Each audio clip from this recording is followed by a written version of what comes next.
सांसद में धैर्यशील मोहिते जी जो यहाँ आए हुए हैं वो माड़ा विधान लोकसभा से चुन के आए। उनके ही सोलापुर जिले में उत्तम जानकर जी इस बार हमारे विधायक बन के आए।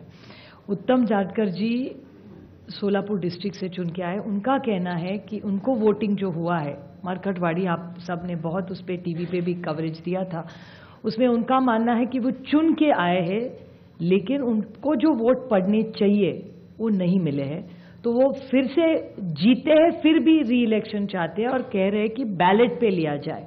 उन्होंने उनके गांव में उन्हें पूरे निर्वाचन क्षेत्र में सब मान भी गए, लेकिन वहां पुलिस भेजी गई और पूरा प्रोसीजर रुकवाया गया। तो वो इतना हमारी सब मांग है वहां की, उत्तम जानकर जी और धैर्यशील मोहिते जी उनके एरिया में, कि बैलेट पे फिर से वोटिंग लाया जाए, मशीनें बंद की जाए। कि बहुत सारी ऐसी चीजें हैं, जब राज ठाकरे जी भी बोले हैं कि उनका जो एक कैंडिडेट था उसको खुद का भी वोट नहीं मिला है, ऐसा हो चुका है। ये सब डेटा आपके सबके सामने है।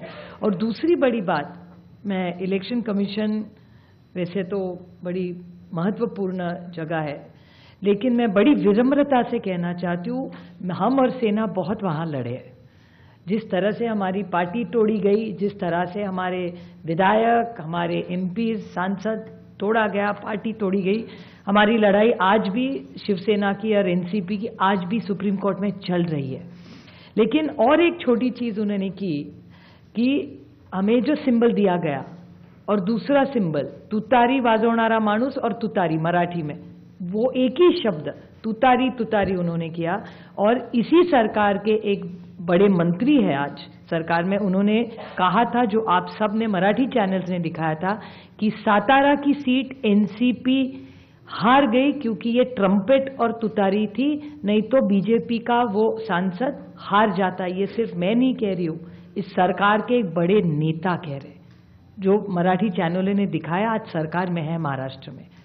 और हम सब ने जब विधानसभा में मांग की कि आप तुतारी हटा दीजिए, बड़ा कंफ्यूजन हो रहा है, हमारी 11 सीटें ऐसी है, इस कंफ्यूजन में हम हार गए।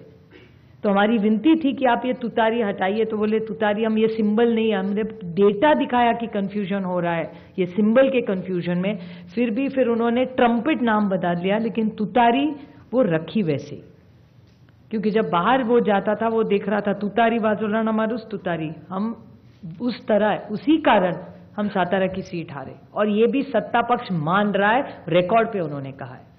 तो ये कैसे चलेगा? ये वोटर्स लिस्ट है, ये मल्टी फैक्टर अटैक है। ये सिंबल का इशू है, फिर पार्टियां तोड़ने का इशू है, ये वोटर्स लिस्ट का इशू है, और कभी कभी मशीन, लोग नाराज होते हैं जब हम मशीन के बारे में कहते हैं, लेकिन बहुत सारे ऐसे लोग हम सबको मिलने आते हैं। तो ये मल्टी प्रोंग अटैक हो रहा है। और अगर एक सशक्त लोकतंत्र रखना हो तो फेयर इलेक्शन तो होना ही है। हारने का कोई दुख नहीं है, जीते हारे जनता तय करती है। हम तो जीत के आए दोनों, धैर्यशील जी आए, बट बड़ी विनम्रता से हम कहना चाहते हैं कि इलेक्शन कमीशन ये फेयर होना चाहिए, इतनी हमारी मांग है। और जो हमें जो वोटर्स लिस्ट, फोटो सब मांग रहे, बस हमें दे दे। बाकी हम लोग क्या मांग रहे हैं? एक सशक्त लोकतंत्र में इलेक्शन कमीशन का रोल बहुत जिम्मेदारी का होता है। जिस संविधान के बारे में हम लड़ रहे हैं, राहुल जी बड़ी ताकत से उसके लिए लड़ रहे हैं, आप देख रहे हैं पार्लियामेंट में क्या हो रहा है। तो वो संविधान बचाना हो, देश बचाना हो, एक सशक्त लोकतंत्र के लिए महात्मा गांधी ने इतना बड़ा योगदान दिया, जवाहरलाल नेहरू ने देश को इतनी दिशा दी, इन सब के मान सम्मान, उनका जो उन्होंने मेहनत करके हम सबको ये हक दिया है, वो पूरा फेयर होना ही चाहिए। और हमारी लड़ाई नहीं है, हम सिर्फ पारदर्शकता चाहते, बाकी हमारी